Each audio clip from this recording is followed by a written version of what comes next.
incorporating partners, widening an ecosystem is absolutely key to any company, and especially when we talk about innovation and innovation in technology.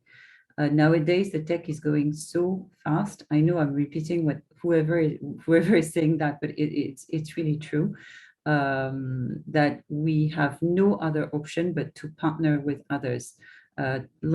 Long is gone the time where we could come up with our proprietary solution and live on it for a few years. Nowadays, no longer possible. So you really have to think wider and to partner with many different players. Now, when it comes to the role of widening this ecosystem or building this ecosystem, it really varies depending on the type of partnerships that we need, right? Started with internal innovation as a way to foster innovation and trigger a sense of ownership and entrepreneurship within the company. And this is where we actually leverage that change in mindset or change in company's culture to build on new solution, to find new solutions.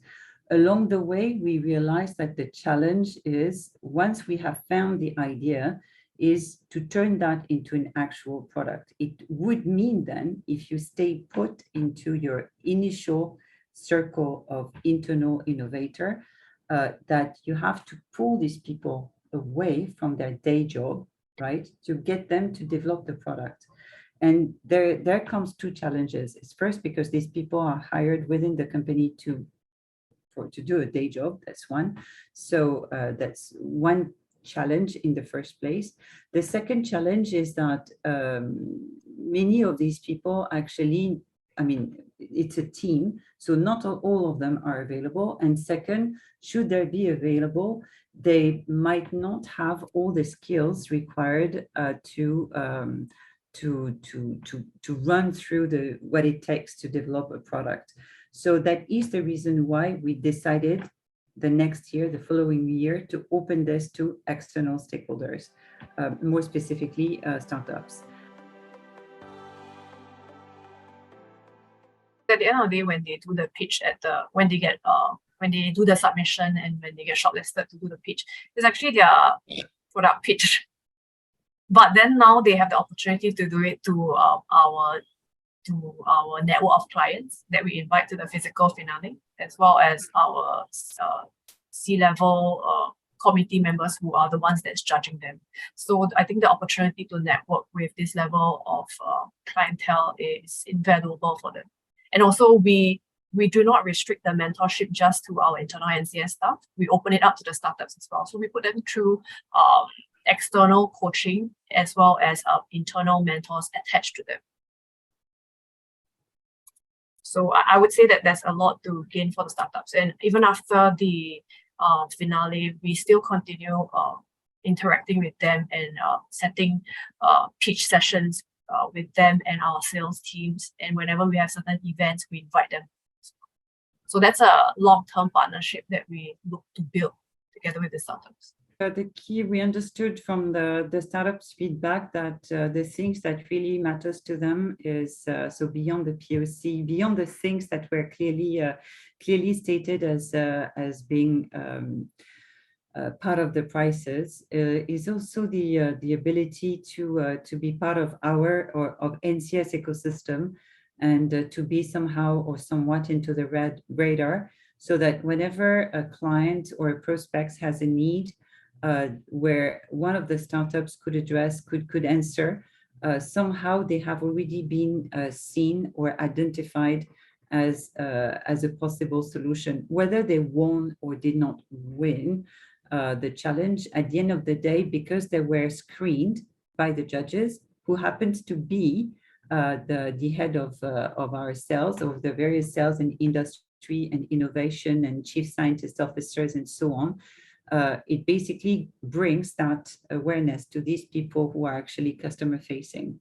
So I would say it is an extra perk, I would say, for startups to participate, whether they win or do not win. An extra visibility. Organized various webinar sessions where we got everybody together, and from there, for those who have registered in the platforms, we invite them into a Teams chat and organize like introduction or matchmaking sessions so that they can get to meet their colleagues from other places. And also within the Agrise platform, if they register as a participant, they're able to chat with one another to form teams from there. So that was really useful for us. That was really important to us, and this is something that we find with our clients as well, is that they want to use these innovation challenge as a way to aggregate, to gel and create a sense of belonging across entities within the group.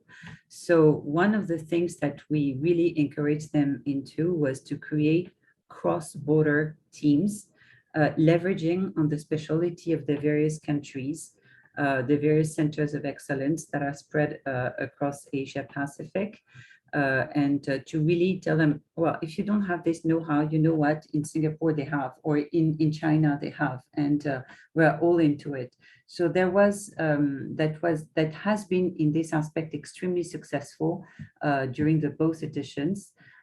Because in each instances, the team that won and it was not, they won not because they were cross-border, they won because they had the real best solution and so on.